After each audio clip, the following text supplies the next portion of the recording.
আচ্ছা বলেন তো, সুন্নি এবং ওয়াহাবি আরো যত মুসলমানদের গ্রুপ আছে, কোন মুসলমানদের মতে আল্লাহ কি দুই না এক? এ ব্যাপারে কোনো পার্থক্য আছে?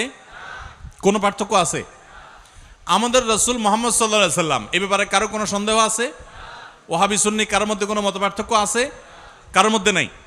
আমাদের কোরআন 30 পারা আল্লাহর কালাম, এ ব্যাপারে কোনো সন্দেহ আছে? আমাদের কেবলা কাবার দিকে কোনো সন্দেহ আছে? এরকম মূল আমি তো 100টা বিষয়ের কথা আপনাকে এখন বলে বলে শোনাতে পারবো ইনশাআল্লাহ, যেই বিষয়গুলোতে মৌলিকভাবে ওয়াহাবি বলেন, সুন্নি বলেন, অন্য বিভিন্ন নামের বিভিন্ন রকমের বলয় বা গোষ্ঠী মুসলমানদের মধ্যে বিভিন্ন চিন্তা দর্শন বলেন, কোনো পার্থক্য আসলে, তাহলে মৌলিক সব বিষয় যদি এক হয়, শাখাগত বিষয়ে বুঝের পার্থক্য থাকতেই পারে। এই থাকাটা অস্বাভাবিক না, থাকতে পারে, কিন্তু সেটার কারণে আমরা অনেক সময় দেখা যায় যে আল্লাহ এবং তার রাসূলের দুশমন কাট্টা কাফেরের প্রতি সে বিদ্বেষ নাই, যতটা বিদ্বেষ হলো এই গ্রুপ ভিত্তিক প্রতিপক্ষের প্রতি। এটা ইসলাম না ভাই, আল্লাহর কসম এটা ইসলাম না। আমি বিভিন্ন সময় খুব ভয় পাই যখন কথা বলি যে আমার কথার কারণে মুসলমানদের হতে পারে, মানুষ হবে, আমারও ভুল হয়, আল্লাহ আমাকে মাফ করুন, যেন ভুল না হয় সেজন্য আমি চেষ্টা করি, আপনারাও দোয়া করবেন যে আমার কথার কারণে, আমার কোনো আচরণের কারণে, আমার কোনো লেখার কারণে মুসলমানদের মধ্যে কোনো দ্বন্দ্ব যেন, দূরত্ব যেন না বাড়ে, এই চেষ্টাটা আমি সবসময় করি। তারপরও আমার অজান্তে যদি হয়ে যায়, আল্লাহ আমাকে মাফ করে দেখ, দোয়া করবেন আপনারা। ডক্টর আব্দুল্লাহ জাহাঙ্গীর রহমতুল্লাহ আলাইহি স্যারকে জিজ্ঞাসা করা হয়েছিল যে মুসলমানদের ঐক্যের জন্য আপনি কি করেন, আপনার ভূমিকাটা কি? তো স্যার জবাব দিয়ে বলেছেন, ঐক্য সৃষ্টি করার জন্য পাওয়ার লাগে, পাওয়ার। অর্ডার দিব যে কাহিনী করলে, ঝামেলা করলে, অনৈক্য তৈরি করলে তাকে শাসন করা হবে। স্যার বলতেন যে আমি দুর্বল মানুষ, আমার হাতে এত ক্ষমতা নেই যে মুসলমানদের বিভিন্ন বিবাদমান গোষ্ঠীগুলোকে আমি এক করে ফেলবো, এত শক্তি আমার হাতে নাই। তবে একটা জিনিস আমার কাছে আছে বাবা, সেটা হলো আমি সবাইকে এক করে ফেলার মতো এত ক্ষমতা আমার না থাকলেও আমি চেষ্টা করি যে মুসলমানদের নিজেদের মধ্যে বিভিন্ন রকমের যে বিবাদ আছে সেগুলো যেন আর না বাড়ে, সেই চেষ্টাটা আমি আব্দুল্লাহ জাহাঙ্গীর করি। মানে আগুন লাগছে যে মুসলমানদের ঘরে, সে আগুনের মধ্যে যেন ঘি আর না ঢালা হয়, সেই চেষ্টাটা আমি করি। তো স্যারের এই কথার অনুসরণটা আমি করার চেষ্টা করি। অর্থাৎ সাধারণত কারোর নাম ধরে, কোনো গোষ্ঠী নাম ধরে কারোর সমালোচনা, বিশোদ্গার মাহফিলে, মিডিয়াতে, টিভি চ্যানেলে, অন্য কোথাও সাধারণত না করার চেষ্টা করি। এরপর যদি কখনো হয়ে যায়, বুঝবেন ওইটা আমার মিস্টেক, বুঝবেন মানুষ হবে ওইটা আমার ভুল, এবং সেই জন্য আমি অনুতপ্ত। আমি কখনো এগুলো চাই না ভাই। আবারও বলছি, আদর্শিক ভিন্নতা থাকবে, আপনাকে আমি আদর্শে কম্প্রোমাইজ করতে বলি না। আপনার ঈমান, আপনার আকীদা, আপনার মানহাজ, আপনার চিন্তাধারা, এটার উপর আপনি অটল অবিচল থাকেন, কিন্তু কোন অবস্থাতে মুসলমানদের মধ্যে বিভেদের প্রাচীর তৈরি করবেন না।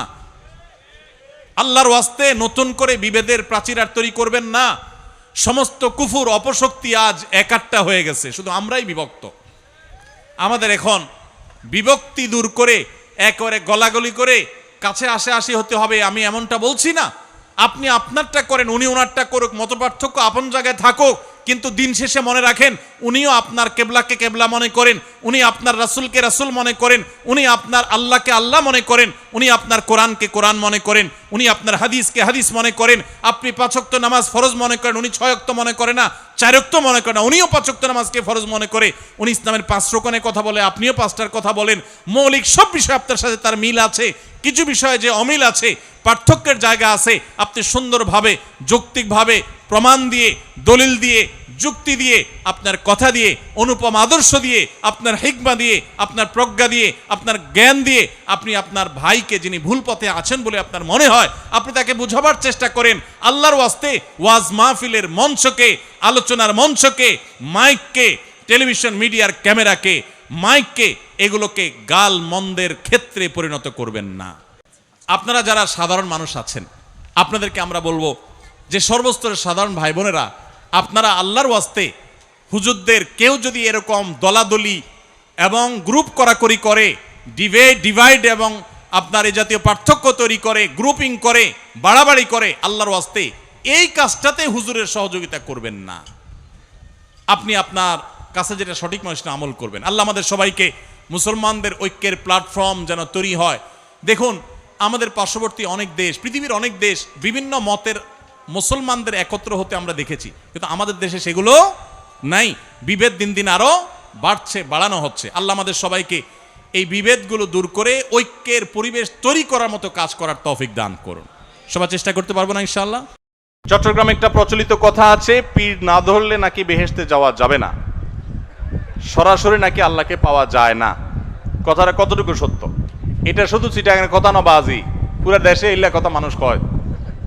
শুধু চিটাগাংয়ের কথা না, এটা সারা দেশেই মানুষ এরকম কথা বলে যে কারোর পীর না থাকলে সে জান্নাতে যাবে না, আর আল্লাহকে পাইতে হলে মাঝখানে ভায়া হিসাবে পীর লাগে।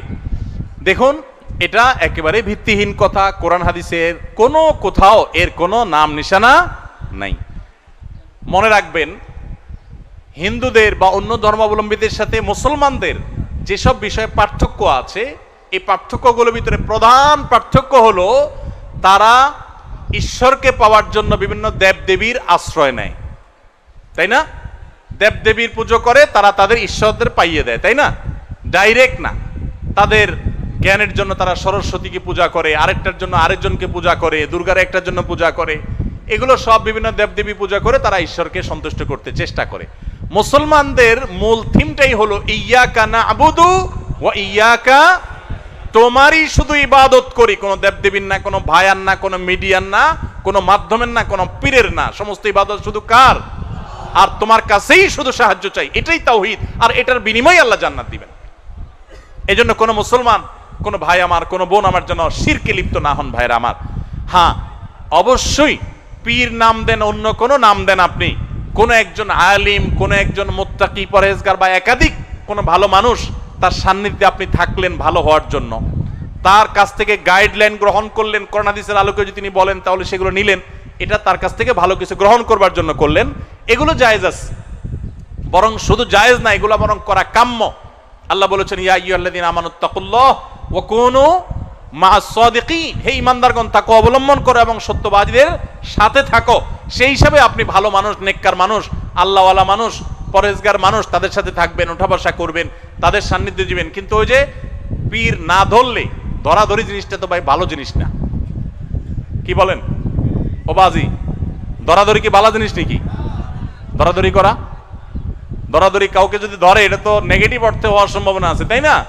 এখন বলছেন পীর না ধরলে বেহেশতে যাওয়া যাবে কিনা? ভাই, কারো ধরাধরি করার দরকার নাই। নেককার মুত্তাকিদের পারলে সোহবত সান্নিধ্যে যাবেন। এছাড়া আল্লাহ জান্নাতকে কোনো ব্যক্তির উপর ডিপেন্ডেন্ট করে দেন না যে তুমি অমুক হুজুরের পিছনে না গেলে, কোনো একটা হুজুর না ধরলে তোমার জান্নাত যাবে না। না, কোনো হুজুরের উপরে আপনাদের জান্নাত ডিপেন্ড করে না।